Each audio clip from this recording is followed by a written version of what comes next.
हमारा ये है कि हम मुसलमान हैं, वो गैर मजहब है, इसलिए हमारा उनको हम बर्दाश्त नहीं कर सकते। अली, हमारा सबसे बड़ी ट्रेजेडी ये है कि पाकिस्तान की पॉलिटिकल पार्टीज में रॉ के एजेंट्स हैं और वो अर्नब गोस्वामी जैसे लोग और उस तरह के लोग जो हैं वो आके। आपको उनके पीएम मोदी कैसा लगते हैं? वो नहीं अच्छा लगता। बस क्यों नहीं अच्छा लगता?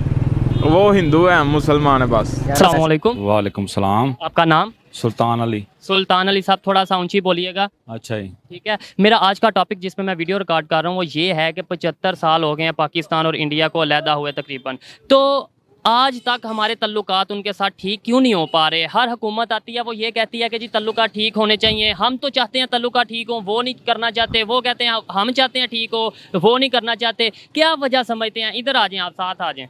क्या वजह समझते हैं?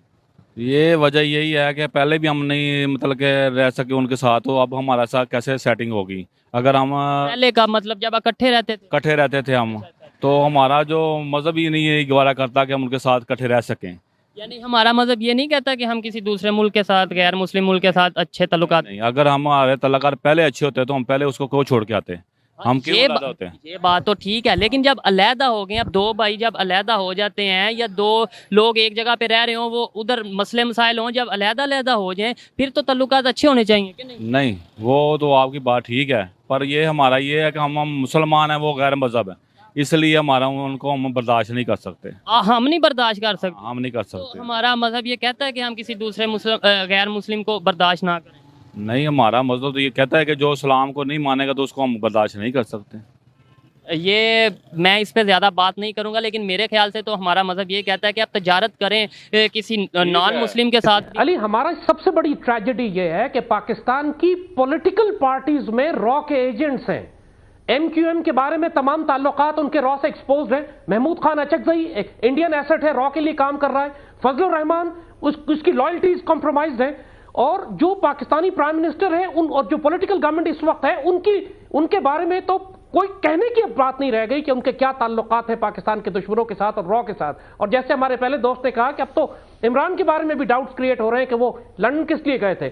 सो द पॉइंट इज कि जब ये आप बिट्रेल तो हमारे अंदर है, पाकिस्तान के मीडिया में ऐसे एलिमेंट्स हैं जिनको आर्मी और ISI लिख के दे चुकी है कि ये पाकिस्तान के नेशनल इंटरेस्ट के खिलाफ काम कर रहे हैं। अभी आपने डॉन लीग्स का वाकया देखा है जिसके ऊपर इतना बड़ा क्राइसिस खड़ा हो गया, ये पाकिस्तान के अखबार इन्वॉल्व है इसके अंदर। उससे पहले जियो के बारे में लिख के आर्मी और ISI ने दिया था। तो we are facing a multi access war, 5th generation war. Army ने सिर्फ इसके मिलिट्री एक्सेस पर रिस्पॉन्ड किया है, अभी तक इसके इकोनॉमिक टेररिस्ट जो है, जो मीडिया टेररिस्ट हैं, जो पॉलिटिकल टेररिस्ट हैं, उसको अभी तक हाथ नहीं लगाया गया। एंड इसी वजह से हमारी पुष्ट में हमेशा खंजर मारा जाएगा। मैं इसी नुक्ते पे ब्रेक लेना चाहूंगा यहाँ पे।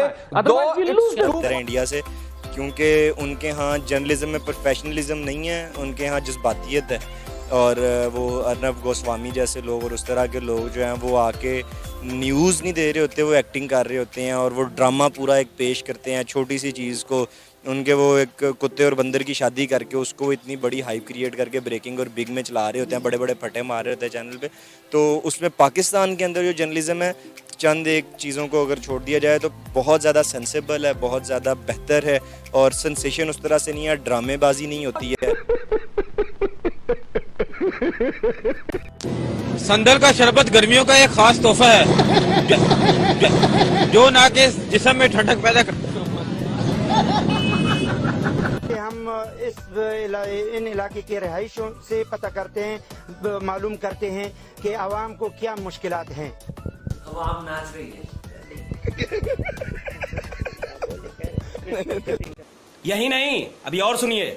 मदारी बंदर और बंदर के बच्चे को नचाकर अपने लिए 2 वक्त की रोजी कमाते हैं। इनका कहना है कि महंगाई के इस दौर में अगर ये बंदर अपनी परफॉर्मेंस ना दे तो फिर इनके लिए रोजी कमाना मुश्किल। से बात करते हैं। अस्सलाम वालेकुम। वालेकुम सलाम। कैसे हैं आप? ठीक ठाक। नाम आपका? आदिल भट्ट। करते क्या हैं? एल्युमिनियम का काम करता हूँ। बहुत ज़बरदस्त। मेरा आज का आपसे क्वेश्चन ये है कि आपको क्या लगता है कि कौन सी कंपनी ज़्यादा बेस्ट लगती है आपको, टाटा या फिर महिंद्रा? दोनों एक जैसी हैं। दोनों एक जैसी हैं जी। लेकिन टाटा ने तो 1 लाख रुपए की गाड़ी निकाली थी, महिंद्रा की तो जीप से, लेकिन इतना कॉस्टली नहीं है जितना पाकिस्तान में गाड़ियाँ कॉस्टली है। दोनों में से एक का नाम ले तो किसका नाम लेंगे आप? टाटा का लेना चाहिए फिर तो। टाटा का लेना चाहिए, क्यों? वो अच्छी गाड़ी, सबसे पहले उन्होंने 1 लाख की निकाली है इसी वजह से। पर पाकिस्तान में भी गाड़ियाँ सस्ती होनी चाहिए, पर यहाँ पे नहीं है। सस्ती हैं। सही, अगर आपको जाना का मौका मिले इंडिया तो जाएंगे? नहीं, इंशाल्लाह जरूर जाएंगे। नहीं जाएंगे। आप क्यों नहीं जाना चाहेंगे? नहीं जाना चाहेंगे क्योंकि उधर सस्ती महंगाई नहीं है, इसलिए उधर जाएंगे हम। सही, आपको उनके पीएम मोदी कैसा लगते हैं? वो नहीं अच्छा लगता बस। क्यों नहीं अच्छा लगता? वो हिंदू है, हम मुसलमान है बस। यार ऐसे थोड़ी ही होता, वो भी इंसान तो है ना। इंसान तो है पर वो ना थोड़ा सा कोजा सा है। कोजा से क्यों है? बस अच्छा ही नहीं लगता यार। यार इंसान को अच्छा लगना चाहिए ना। हाँ जी, इंसान, but I not like it. नहीं, अभी नहीं करते लाइक। इस्लाम तो इस्लाम है ना, इस्लाम को कबूल करें फिर तो वो भी हमारे साथ इंसान ही है ना। इस्लाम ने हमें ये सिखाया है कि आप हमेशा से खुद से दूसरों को बेहतर समझें। पर वो इस्लाम को मानना तो चाहिए ना, वो इस्लाम को मानते ही नहीं। हमारा ये बिहेवियर होगा तो वो इस्लाम को कैसे मानेंगे? हम अगर कहेंगे कि वो बहुत हमसे भी अच्छे लोग हैं, वो बहुत अच्छे हैं, वो बहुत अच्छे हैं, आपके बारे में कोई ये बंदा बुरा कहे जो कैमरे के बैक द कैमरा बैठा हुआ है, वो आपको ये कहे कि ये भाई बहुत बुरा, ये भाई बहुत गंदा है, इससे नफरत करता हूँ मैं, आपके दिल में इसके लिए मोहब्बत पैदा होगी? उनके लिए इतना कुछ किया तो है पर फिर भी वो मना नहीं होते, आए दिन वो कुरान पाक को जलाते हैं। फॉर एग्जाम्पल मैं आपको मिसाल दे रहा हूँ, आपको हुजूर सल्लल्लाहु अलैहि वसल्लम भी थे तो हुजूर सल्लल्लाहु अलैहि वसल्लम को लोग हिंदू लोग पत्थर मारते थे। ठीक है, आप सल्लल्लाहु अलैहि वसल्लम ने कभी उनको उफ तक नहीं कहा। आप सल्लल्लाहु अलैहि वसल्लम ने कहा कि इनकी आने वाली नस्लें भी ईमान ले आएंगी, मुझे इतना यकीन है।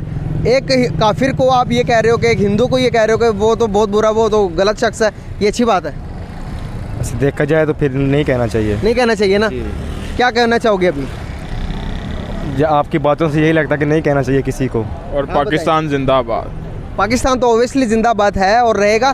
किसी दूसरी कंट्री को कहने, किसी इंडिया को अगर आप जिंदाबाद कहोगे तो आप पाकिस्तान आपका मुर्दाबाद नहीं हो जाएगा, पाकिस्तान भी जिंदाबाद ही रहेगा अल्हम्दुलिल्लाह, और हमेशा से रहेगा। क्या ख्याल है? ठीक बात है वैसे। सही बात है ना, किसी को बुरा नहीं ना कहना चाहिए। नहीं। चाहे वो हिंदू हो, सिख हो, ईसाई हो, हमेशा सबको अच्छा कहना चाहिए कि नहीं? कहना चाहिए, पर उनको इस्लाम जरूर कबूल करना चाहिए। इस्लाम, अब इस्लाम देखो कोई गन पॉइंट पे आने वाला मज़हब नहीं है। आपके अच्छे बिहेवियर, आप सल्लल्लाहु अलैहि वसल्लम ने किसी को गन पॉइंट पे तो इस्लाम तो नहीं कबूल करवाया ना। दुनिया में 1.5 अरब मुस्लिम है तो इसकी वजह यही है कि उनका अच्छा इखलाक, उनका अच्छी तरह से बात करना, इस्लाम को कन्वर्ट करना। इस लोगों को लोग सिर्फ़ और सिर्फ इसलिए इस्लाम कबूल करते थे क्योंकि उनका बिहेवियर बहुत अच्छा था, उनका बोलने का तरीका बहुत अच्छा था, उनमें नरम दिली थी, इसीलिए लोग इस्लाम कबूल करते थे।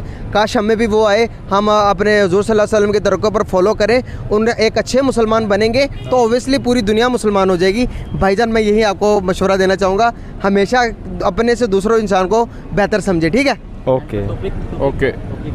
तो टॉपिक हमारा ये है कि भाई टाटा और महिंद्रा में से आपने कहा कि यू लाइक टाटा तो ओबियसली भाई बहुत अच्छी कंपनी है और महिंद्रा भी कम नहीं है किसी से।